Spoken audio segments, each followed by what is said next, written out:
Hi everybody and welcome to week 10, part 1 on Chinese art. Part 1 covers Chinese art from prehistoric times through the Han Dynasty. Geography of and connections between China, Korea, and Japan. Aside from their geographic proximity in East Asia, which you can see on the screen, China, Korea, and Japan, these all share many cultural elements. Their cultural development has been intertwined for millennia. From about the 4th century BCE onward, Chinese cultural elements were transmitted to Korea and then on to Japan. Agricultural innovations, metalworking technology, and fiber art techniques are believed to have been transmitted in this way. Perhaps most recognizable is the use of Chinese language pictograms, the kanji, in Japanese writing. While it is no longer in use, Chinese kanji were once used in Korea. Likewise, principles and styles of architecture, painting, and other art forms are shared by China, Korea, and Japan. And the visual evidence will become clear in this and in the next module as well. Buddhism and Confucianism are also exported to Korea and Japan from China and incorporated into those cultures' indigenous beliefs. Due to its relationship with China and Japan, Korea has been traditionally viewed as a sort of stronghold of scholarly knowledge. Because of its geographic location, adjacent to China, Korea is included in this chapter. Japan will be the focus of next week's module. While your book section on Korea is pretty small, this should not reflect on the strength of Korea's cultural and aesthetic achievements. China is a culture that is unusual in that it is one of the longest-standing, unbroken cultural traditions we will study in this class.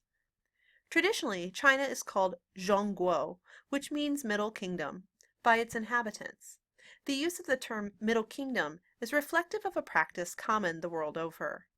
Cultures tend to view themselves as the center or middle of the world. The term China, used today to describe the civilization, is an ancient reference to the dynasty or emperor by the name of Qin, which we'll discuss later. As we did with India, we'll spend some time here discussing ancient beliefs, practices, and elements of philosophy which will permeate Chinese history and culture. One such ancient practice that actually still continues today is known as ancestor veneration or ancestor worship. This practice surfaces all over the world, but it was especially prevalent in North America, Oceania, Africa, and of course China.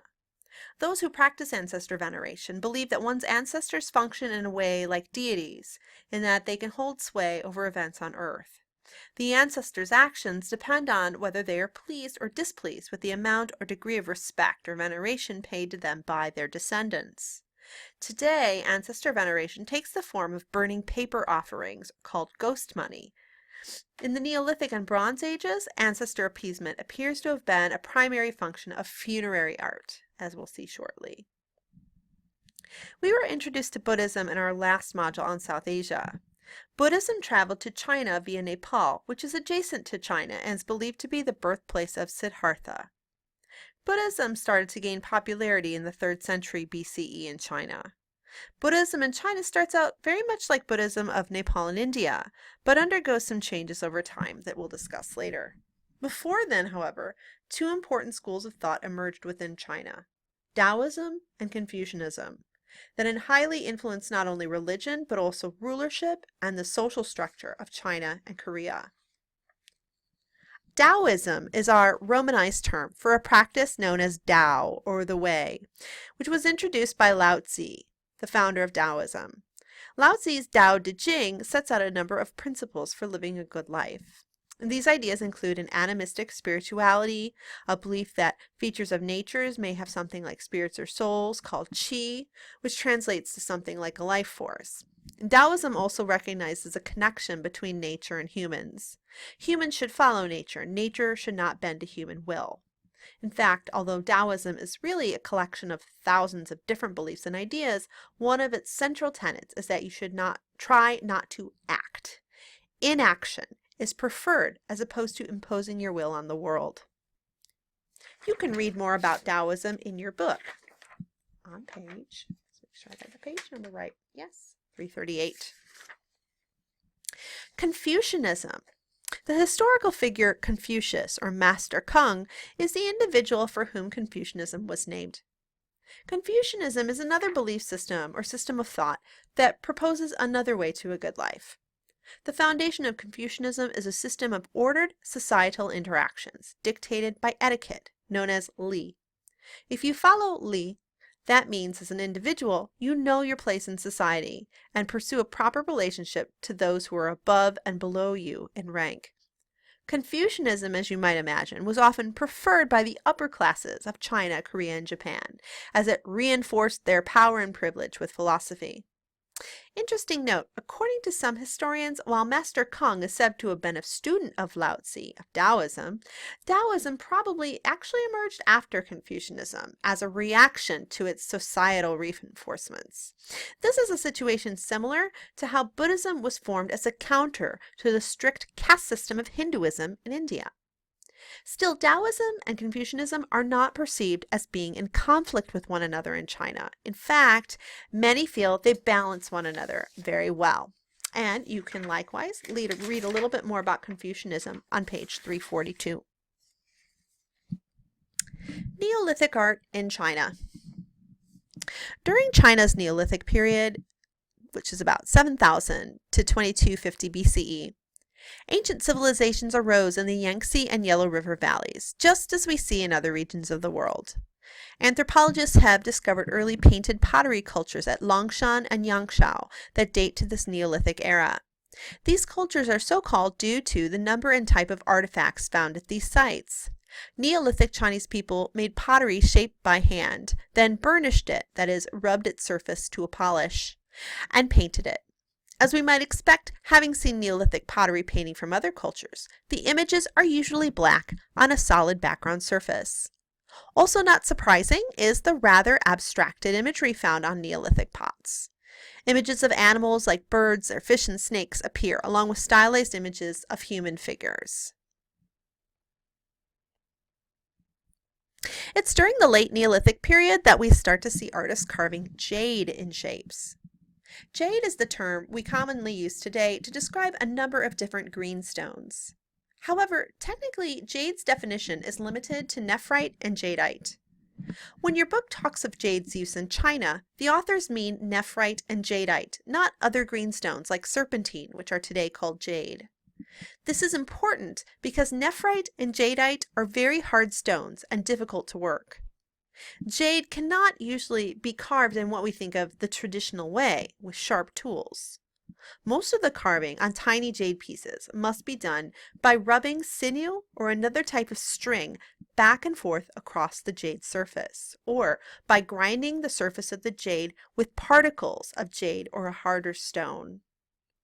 Most examples of jade in China before the modern era are of nephrite, which comes from a variety of colors and is sometimes translucent and sometimes opaque. Jadeite has the appearance of the translucent green stone that we often associate with the word jade today. Jade items from the Neolithic period were found in burials. These pieces are generally small, but can be up to a foot long. They take on some distinctive but sometimes mysterious shapes. Dragons appeared in funerary art. You can see a small coiled one on the screen. Dragons are long associated with power and rulership in China. But other images are not clear to us. There are symbols, such as, let's find a bee, there we go, such as the bee, whose meaning is lost or might have changed over the years. The bee is a disc with a hole in the center. Later on, the bee takes on connotations of the Confucian afterlife and perhaps symbolize heaven, but in what specific way is not understood.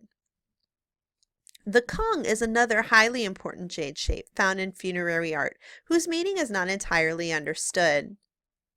The Kung is a cylinder shape, sometimes tall or short. Sometimes the Kung is circular, or like this one, or it might have some squared corners, like that one. So it might form like a cylinder within a cube or simply be a cylinder. All of these examples of Kung clearly display a Taotie mask. The Taotie mask is an ogre-like face that appears on the exterior. It's thought to be protective. You can see another one very clearly here. The Taotie mask, which is a much later name for this phenomenon, has large eyes and a grimacing mouth and sometimes fangs, which you can see carved gently in there. Some of our examples have the Taotie mask on the surface of the cylinder. Others appear on the squared corners. Some are simple, others highly detailed. It's clear often that there are visual puns, that is, more than one image appears on a greater mask.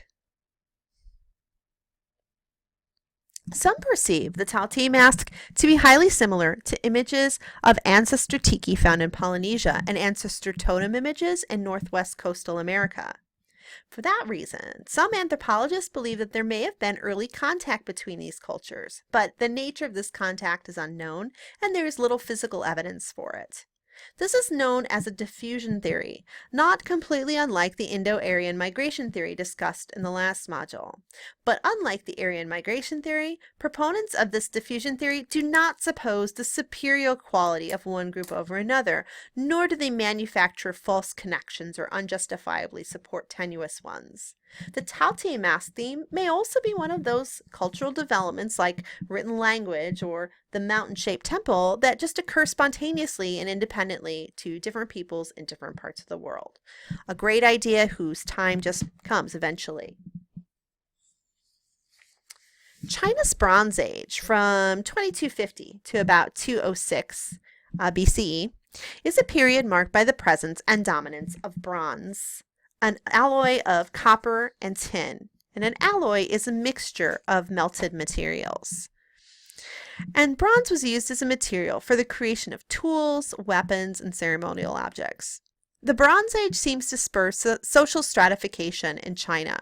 It seems that a sharp class difference is established during this period between those who have bronze and those who don't. This is something that we'll see happen in Japan as well in the next chapter. Ancestor worship or veneration continues and strengthens during the Bronze Age. Elements of the traditional Chinese polytheism strengthen and change. During the Bronze Age, ancestor worship centers around a supreme deity, Shangdi.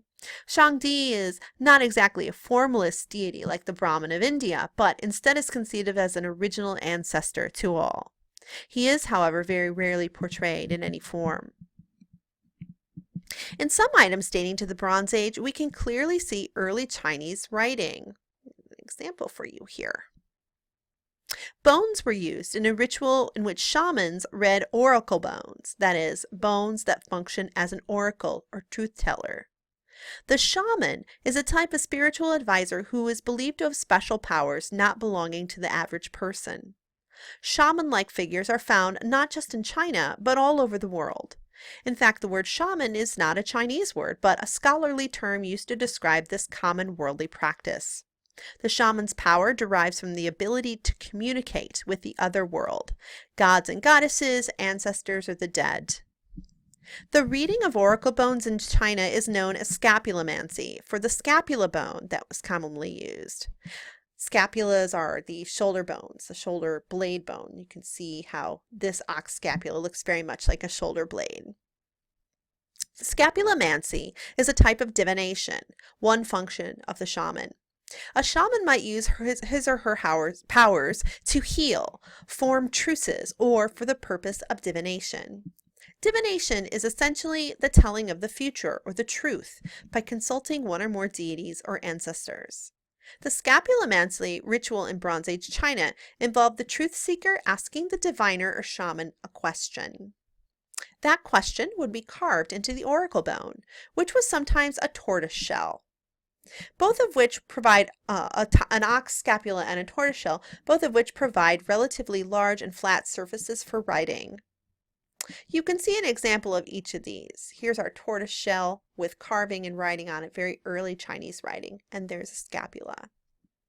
After the question was carved on the bone would be heated, and after a time it would crack. The cracking on the bone was read by the shaman or diviner. Of course, the answer can be read by no one else.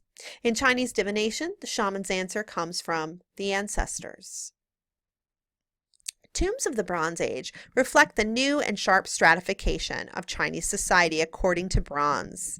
Not only did tombs with bronze in them become more elaborate, but they were filled with numerous objects, many of bronze, as well as sacrificed humans and animals meant to accompany the wealthy and powerful deceased into the afterlife. This is a trend we see the world over, but we have lots of evidence for it in China. A number of Bronze Age ritual objects have been found in tombs. The copper and tin alloy was melted down and usually cast through piece mold construction, which you can see illustrated. I don't have an illustration here, but you can see an illustration of it on page 335 of your textbook. This allowed the larger or complicated bronze objects to be cast in pieces and then fastened together. Vessels such as the ones on the screen were used in cooking and serving food and drink, which would then be consumed by the ancestors. The Feng Ding, which is this one, which comes from Fu House tomb, from the Shang Dynasty, is a square-type footed cooking vessel. Fu Hao's tomb yields a large number of bronze items, which is expected since not only was she the wife of an emperor of China, but she was also a military general, a local governor, and a priestess. You can see in the HTML module a link to Fu Hao's info about Fu Hao's tomb. On the detail of the fonding, which you can see here, you can see an interesting and unusual version of the Taotie mask. This Taotie is in the general shape of a deer head, complete with antlers. Other vessels are similarly elaborately decorated with raised motifs. You can see an example here with ram's heads, and here with sort of feline heads, and so on. Other vessels are elaborated with, sort of non-representational motifs too. The drinking vessels, like this one, show the interest in what we would call a zoomorphic image, that is a combination of different animal images. All of these would have functioned, all these objects, to serve drink and food in the afterlife to the ancestors. Now, it's possible that these are bronze versions of vessels made of, say, ceramic that are used in daily life. This is something we see in other cultures, where objects used in everyday life are crafted in a different material when intended for a tomb. Got a couple more animal images and zoomorphic images here for you. That one's cool. Has a human clutching onto a feline. It's neat. The works of bronze made for the later Zhou dynasty of tomb of Marquis of Xing are more elaborately and finely decorated because the means of casting bronze had improved. Rather than using ceramic piece molds, artists used the lost wax method, which, as we have learned in previous chapters, allows for hollow pieces with greater complexity. Along with the contents of the Marquis's tomb was an enormous set of bells. The instrument too would have been used for ancestor veneration. Each of the 64 bells bears a protective Taotie mask. Like the vessels, it's believed that the bells are crafted in bronze just for the tombs, but in life they would have been made of a different material, in this case probably stone. These bronze objects found in tombs might have been there for the use of the deceased in the afterlife, so that he or she may continue ancestor veneration rituals even after death. But it's also possible that these were actually used to honor the deceased buried there. However, based on the number of other everyday objects in the tombs, from clothing to personal items to exercise equipment, the former theory that they would be used by the deceased is probably correct. The Qin dynasty. This dynasty, for which we call China, was the first to unify all the formerly independent-run Chinese city-states.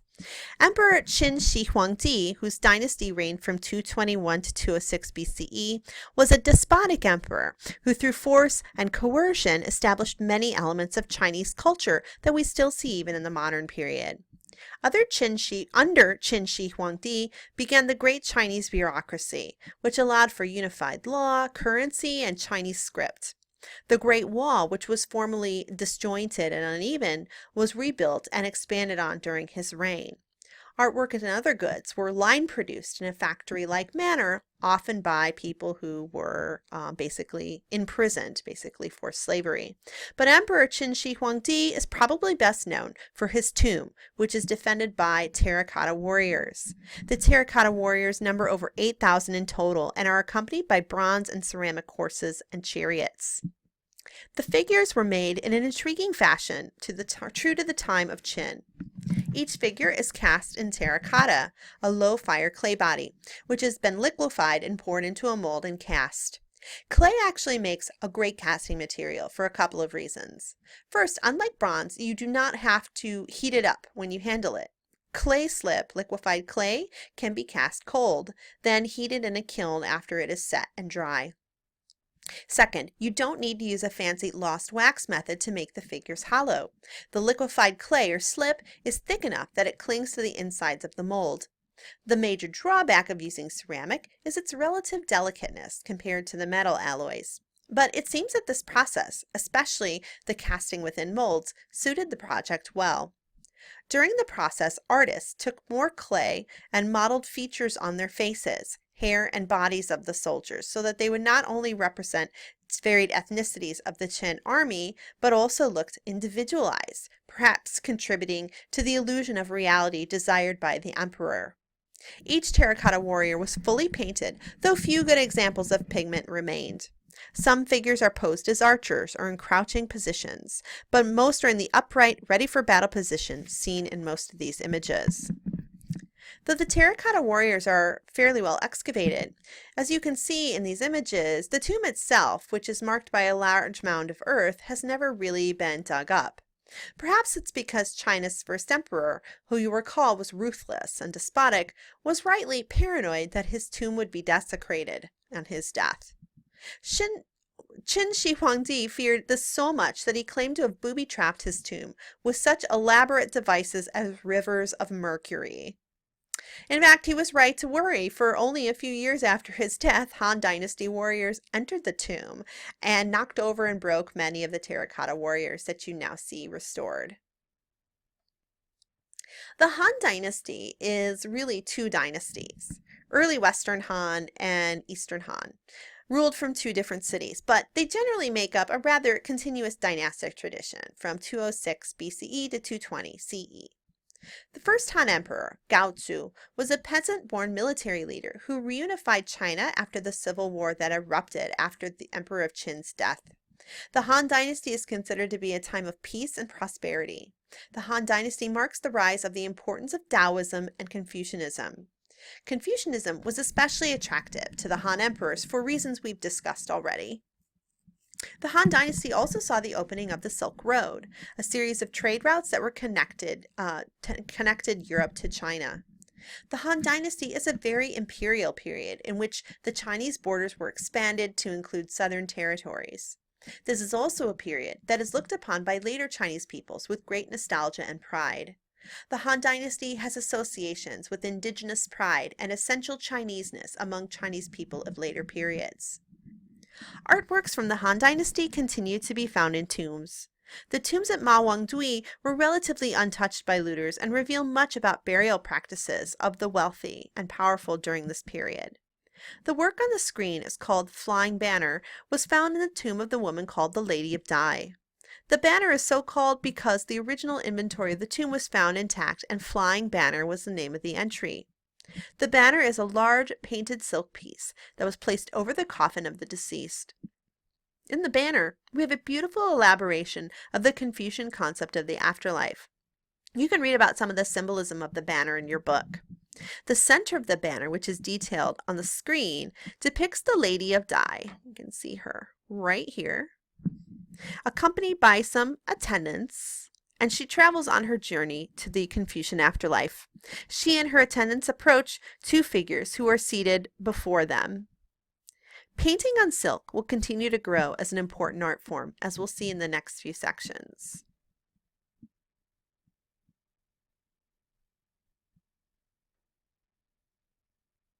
Another type of artwork found in Han Dynasty tombs is more closely related to the Taoist rather than Confucian tradition. The Boshan Lu is an incense burner. Lu is an incense burner with a foot and a lid. The Boshan is the magic mountain that refers to the Isle of the Immortals of Taoist tradition.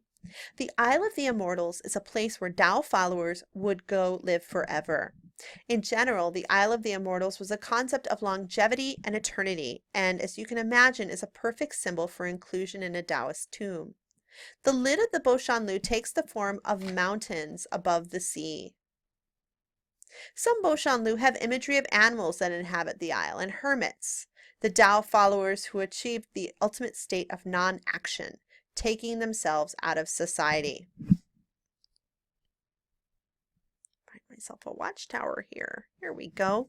One type of artwork found in a Han Dynasty tomb that tells us an enormous amount about the period is the model house or watchtower.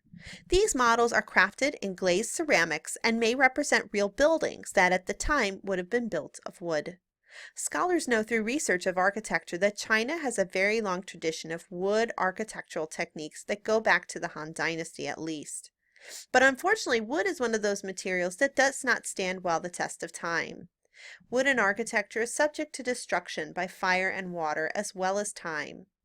While we have very few early works of wood, the earliest of which date to the later Tang Dynasty, these watchtowers or model houses provide a peek into the early wooden structures of the Han Dynasty. The buildings display some interesting characteristics that continue not only through China's architectural history, but that of Korea and Japan as well. One characteristic apparent in these examples is the inclusion of multiple overhangs or eaves, marking the various levels of the structure. So you can see these eaves that overhang, right, at each level. You can see that here too.